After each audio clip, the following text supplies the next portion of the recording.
ಕೂಡ್ಲಿಗಿ ಪಟ್ಟಣದಲ್ಲಿ ಶ್ರೀ ಕೊತ್ತೆಲ ಆಂಜನೇಯ ರಥೋತ್ಸವ ಮಾನ್ಯ ತಹಸೀಲ್ದಾರ್ ವಿಕೆ ನೇತ್ರಾವತಿ ಅಧ್ಯಕ್ಷತೆಯಲ್ಲಿ ಅದ್ದೂರಿಯಾಗಿ ಜರುಗಿದೆ. ವಿಜಯನಗರ ಜಿಲ್ಲೆ ಕೂಡ್ಲಿಗಿ ಪಟ್ಟಣದ ರಾಮನವಮಿ ಎಂದು ಶ್ರೀ ಕೊತ್ತೆಲ ಆಂಜನೇಯ ರಥೋತ್ಸವ ಕಾರ್ಯಕ್ರಮ ಬೆಳಗಿನಿಂದ ಆಂಜನೇಯನ ಹೂವಿನ ಹಾಗೂ ದೀಪಾಲಂಕಾರದೊಂದಿಗೆ ಭಕ್ತಾದಿಗಳು ಬೆಳಗಿನಿಂದ ಸರದಿಯಲ್ಲಿ ನಿಂತು ಆಂಜನೇಯನಿಗೆ ಹಣ್ಣು ಕಾಯಿ ಮಾಡಿಸುವ ಮೂಲಕ ಭಕ್ತಾದಿಗಳು ರಥೋತ್ಸವಕ್ಕೆ ಭಾಗಿಯಾಗಿ ವಾದ್ಯ ಮೇಳಗಳೊಂದಿಗೆ ಇಂದಿನ ವರ್ಷದ ಪಟ್ಟದ ಹರಾಜು ಮಾಡಿದ ಎನ್.ಬಿ. ಸುನಿಲ್ ಕುಮಾರ್ 4,01,101 ಎನ್.ಬಿ. ಸುನಿಲ್ ಕುಮಾರ್ ಇವರು ಪಟವನ್ನ ಸಕಲ ಭಕ್ತಾದಿಗಳೊಂದಿಗೆ ಹಾಗೂ ಮಾನ್ಯ ತಹಸೀಲ್ದಾರ್ ಅವರು ವಿಕೆ ನೇತ್ರಾವತಿ ಮೂಲಕ ಪಟ್ಟದ ಹಣ ಅರ್ಪಿಸುವುದರ ಮೂಲಕ ರಥೋತ್ಸವಕ್ಕೆ ಚಾಲನೆ ಕೊಟ್ಟಿದ್ದಾರೆ. ಪೂಜೆಯ ಆಂಜನೇಯ ಪ್ರತಿಮೆಯನ್ನ ರಥ ಏರಿಸುವ ಮೂಲಕ ರಥವು ಹೇರಿದ ನಂತರ ಪ್ರತಿ ವರ್ಷದಂತೆ ಕೂಡ್ಲಿಗಿ ಐತಿಹಾಸಿಕ ಸೃಷ್ಟಿಸಿದ ಹರಾಜು ಈ ವರ್ಷದ ಬಿಜೆಪಿ ಎಸ್ಟಿ ಮೋರ್ಚಾದ ರಾಜ್ಯಾಧ್ಯಕ್ಷ ಬಂಗಾರಿ ಹನುಮಂತ್ ಇವರು ಹರಾಜು ಪಟ್ಟಣ ಪಂಚಾಯತ್ ಅಧ್ಯಕ್ಷರು ಆದ ಕಾವಲಿ ಶಿವಪ್ಪ ನಾಯ್ಕ ಹೋಗುವ ಮೂಲಕ 15,01,101 ರೂಪಾಯಿಗಳಿಗೆ ಕೂಗಲಾಗಿತ್ತು. ಇದು ಕೂಡ್ಲಿಗಿಯ ಇತಿಹಾಸದ ಮೊದಲನೇ ಹರಾಜು ಆಗಿರುತ್ತೆ. ಈ ಸಂದರ್ಭದಲ್ಲಿ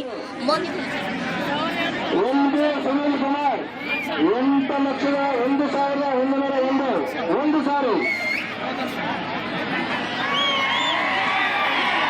ಬಂಗಾರ ಹನುಮಂತ 10,01,101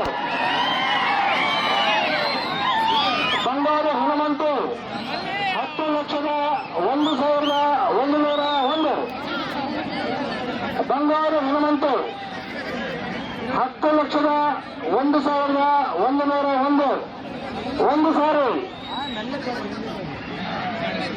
ಎಲ್ಲ ಕೂಡಲಿಗೆಯ ಭಕ್ತಾದಿಗಳ ವಿನಂತಿ.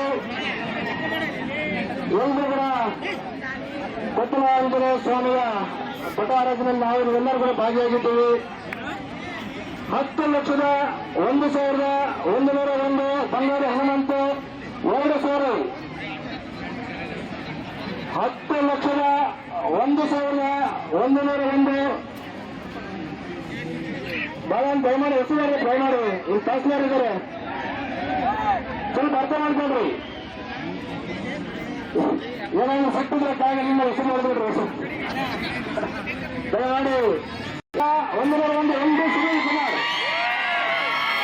11,01,101 ಎನ್.ಬಿ. ಸುನಿಲ್ ಕುಮಾರ್ ಕೊಟ್ಟಿದ್ದಾರೆ. ಕೂಡ್ಲಿಗಿ 1,01,101 ಬಂಗಾರ ಹನುಮಂತ 1 ಸಾರಿ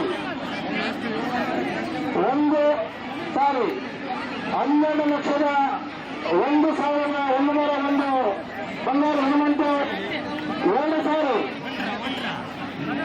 12,01,101 ಬಂಗಾರ ಹನುಮಂತ 1,01,101 ಬಂಗಾರ ಹನುಮಂತ 2.75 ಸಾರಿ 12,01,101 ಮಾನ್ಯ ತಹಸೀಲ್ದಾರ್ ಕುಮಾರಿ ವಿಕೆ ನೇತ್ರಾವತಿ ಅಧ್ಯಕ್ಷತೆಯಲ್ಲಿ ನಡೆದ ಪಟ್ಟದ ಹರಾಜು ಹಾಗೂ ಸಕಲ ಭಕ್ತಾದಿಗಳು ಹರಾಜಿನ ಮೂಲಕ ರಾಜ್ಯ ಎಸ್ಟಿ ಮೋರ್ಚಾದ ಬಿಜೆಪಿ ಅಧ್ಯಕ್ಷ ಬಂಗಾರಿ ಹನುಮಂತ್ ಅವರಿಗೆ ಹರಾಜು ಮುಕ್ತಾಯವಾಗಿದೆ. ಆದ ನಂತರ ರಥವನ್ನ ಸಕಲ ಭಕ್ತಾದಿಗಳು ರಥವನ್ನ ಎಳೆಯುವುದರ ಮೂಲಕ ಪಾದುಗಟ್ಟೆ ಹತ್ತಿರವಾಗಿ ಪೂಜಾ ಕಾರ್ಯಕ್ರಮದೊಂದಿಗೆ ಪಟ್ಟಣದ ಪೊಲೀಸ್ ಇಲಾಖೆ ಅಧಿಕಾರಿಗಳು ಬಿಗಿ ಬಂದೋಬಸ್ತ್ ಮಾಡುವುದರ ಮೂಲಕ ರಥವು ವಾಪಸ್ಸಾಗುವುದರ ಮೂಲಕ ಸಕಲ ಭಕ್ತಾದಿಗಳು ಸಾವಿರಾರು ಭಕ್ತಾದಿಗಳು ಭಾಗಿಯಾಗಿ ವಿಜೃಂಭಣೆಯಿಂದ ರಥೋತ್ಸವವನ್ನು ನೆರವೇರಿಸಿದರು. ವರದಿ ಕೆ ತಿಪ್ಪೇಸ್ವಾಮಿ, ಕೂಡ್ಲಿಗಿ, ನವಕರ್ನಾಟಕ ಟಿವಿ.